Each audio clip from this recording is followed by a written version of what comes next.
Hey, I'm Jerry Martin with A New Day Construction, and I want to talk to you about red flags when looking for contractors. Now, in my initial video above, there's a few red flags there that I kind of went over, but I want to go deeper here to make sure I cover everything because there's a lot to go over, a lot to look for when you're fixing to invest money into your house and making sure you pick that right contractor, right? So I encourage you to go get some other estimates, so please do that.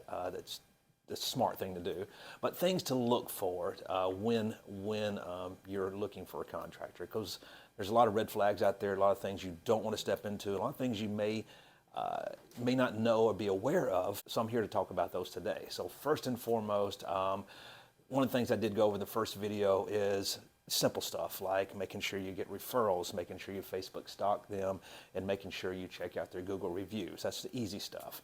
The biggest flag, I guess you would say, would be deposits. Are they requiring a large deposit? This is a very scary situation. It's kind of, a lot of contractors do it to protect themselves, but also it leaves the customer unprotected. So making sure that your contractor's not charging a big deposit. So a lot of your smaller contractors will ask for a big deposit so they can buy materials or kind of get the job started. That's kind of a red flag in itself, because if they're not well funded, if they don't have the money to actually fund the job, they're probably not going to have the money to come back if there's a warranty issue. So be mindful of that. As the companies are bigger, though, they do require deposits. As long as you had vetted them well, looked into their company, then that should be okay. Just your smaller ones are the ones you need to be aware of and be cautious of giving those big deposits. There's a lot of crazy things going in this industry, a lot of people losing their money, contractors taking the money, so just be very careful in that area. So the second biggest thing, as we talked about, is warranties, making sure the contractors are providing you a warranty of their work. That way, if something goes wrong, you'll be able to call them back out and they can take care of it. A lot of companies out there will say they give warranties, but they don't stand by them. So we're going to give you a 3-year warranty, and we're going to stand behind it. So if you're calling me 3 years from now, right at 3 years or whatever, and there's a situation that is our problem, that's something that our workmanship caused, then of course I'm going to come out and take care of that.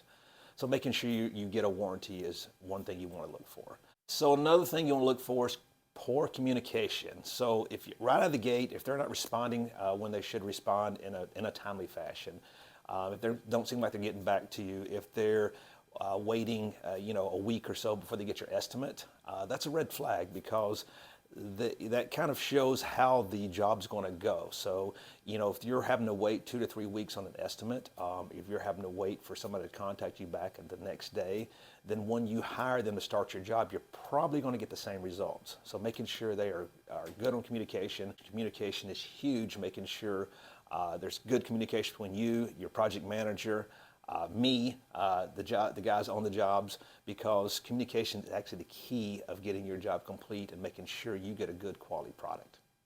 All right, so let's talk about pulling permits. There's a couple of ways you can do it. There's actually 2 ways to do it, is pulling permits. One, the customer can pull a permit, of course.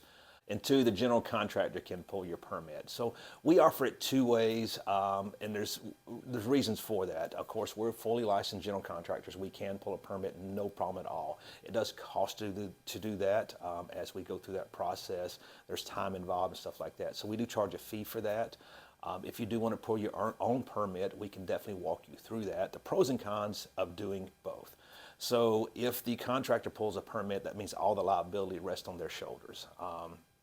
That means anything goes wrong, it goes under the contractor that pulled the permit. If you, the homeowner, pull a permit, which is okay, just know that any liability, anything that may come back that something was done on a job, actually would fall under your permit and your responsibility. With us, still get a 3-year warranty, so it doesn't matter. I'm still going to be covered either way.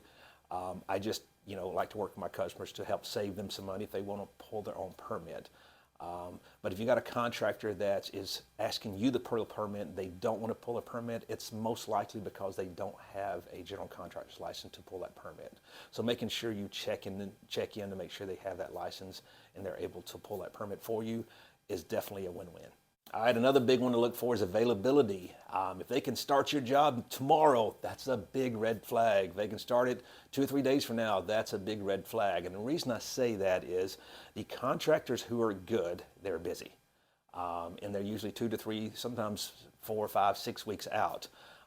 So you got to decide whether, the amount of money you're fixed to put in your home is, are you willing to be patient to make sure you get a good quality contractor to take care of your job, or do you want to try to rush through it, hire somebody quick, and gamble on the results, as you would say? So, making sure that, those contractors say, I can start tomorrow, that's a big red flag, because if they're good, that means they should be busy. If they're not busy, that's a red flag. And then there's lien waivers. A lot of homeowners do not know about lien waivers. So let me explain what a lien waiver is and why it's definitely crucial that you get a lien waiver when a contractor's done with your job.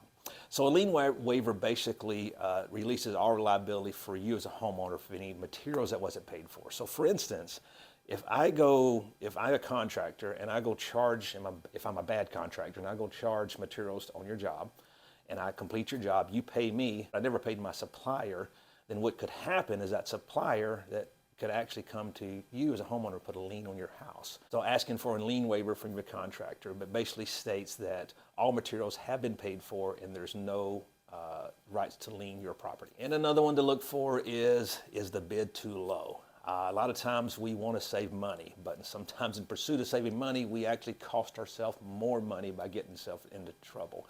So things that contractors will do to land the job is bid the job low. They know if they bid the job low, they can get the job. Well, what happens in some cases like that, when they do bid it low, then all of a sudden you start ending up with some change orders, some changes going along to help get that job up to where it was supposed to be. So be aware that if you do get a very low bid, what's the saying? Some things are too good to be true. Just be careful. Now, I'm not saying that you're not going to get a good contractor that can do it for a lower price. Those guys are hard to find. If you do find one, great. They're going to work out great for you. But just be aware that if their price is too low, red flags should go up and go, why? What's going on? Why are they low? What's going to happen when you start the job? When you get us, as far as when it comes to change orders and stuff like that, I do not like doing change orders. Change orders always cause a little riff.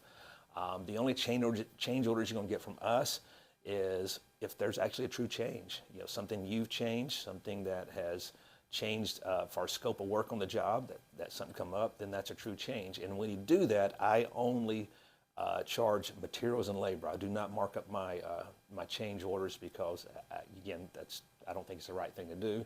All right, I hope that helped. If you have any more questions, please feel free to reach out. I'm an open book. Well, thank you. I look forward to talking to you. Look forward to meeting you if I hadn't met you yet, and I hope you have a blessed day.